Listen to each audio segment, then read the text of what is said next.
Only Fate, Episode 3. Cracks Between Worlds. Kaia's point of view. Paris felt colder today, its gray skies draped over the city like a heavy blanket. Kaia wandered through the streets, pulling her jacket tighter around herself as a chill seeped into her bones. The city was alive as always, but today, the hum of life felt more distant, like she was walking through a blur of noise and movement that didn't quite reach her. She hadn't been able to shake the feeling since last night, after another late-night conversation with Avery. Their messages had become a part of her routine, slipping in between the cracks of her chaotic life in Paris. At first, it had been a simple curiosity, a connection made through art. But now, their conversations had deepened into something more personal, something that lingered in Kaia's thoughts long after the screen went dark.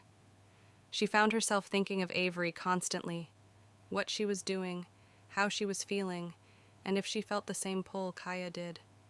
Even though they had never met in person, Kaia felt closer to Avery than anyone else in her life. But that was part of the problem. Kaia, thinking, how can I feel this connected to someone I've never even seen with my own eyes?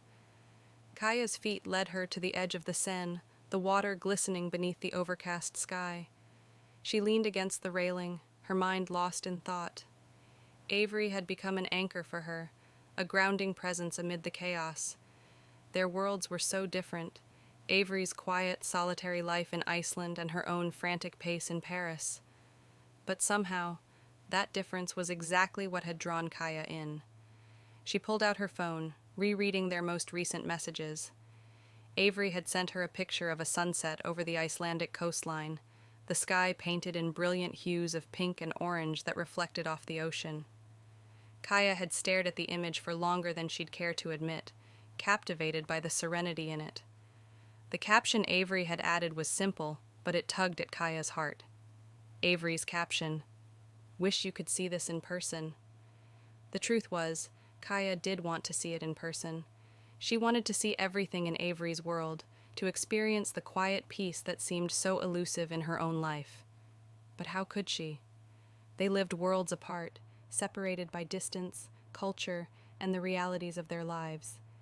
Yet, with every message, it felt like those worlds were slowly overlapping, drawing them closer, despite everything that should have kept them apart.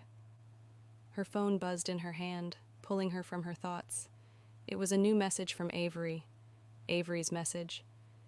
"Hey, what's Paris like today? Anything exciting happening?" Kaia smiled as she typed her reply. Kaia's message. "Cold and gray, as usual. I'm by the Seine right now, watching the tourists huddle together with their umbrellas.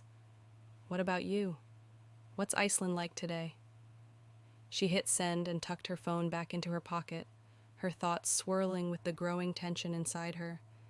This connection with Avery was becoming something she couldn't ignore, something that pulled at her in ways she wasn't ready to face. But the more they talked, the more Kaia found herself falling into the space between their worlds, a space that was both thrilling and terrifying. Avery's POV. Avery sat at the edge of the rocky shore, her knees pulled to her chest as the wind tugged at her hair. The ocean stretched out endlessly before her, its waves crashing against the cliffs with a steady rhythm that she had always found comforting. But today, even the sound of the sea couldn't settle her nerves. Her phone lay beside her, the most recent message from Kaia lighting up the screen. Avery had been thinking about Kaia more and more over the past few weeks, about how they had gone from strangers to something more. She didn't know what to call it. Friendship? Something deeper? It was hard to define, but whatever it was, it felt important. She picked up her phone, rereading Kaia's message. The image of Kaia standing by the Seine, bundled up against the cold, played in her mind. She wished she could be there with her, walking along the riverbanks and talking about everything and nothing at the same time. The thought filled her with a strange ache, a longing for something she had never experienced before. Avery, thinking, why does it feel like I've known her for longer than just a few weeks? It didn't make sense, but at the same time, it felt right. There was something about Kaia that drew Avery in, something that made her feel understood in a way she hadn't felt in a long time. Maybe it was because they both felt out of place in their own worlds, searching for something more.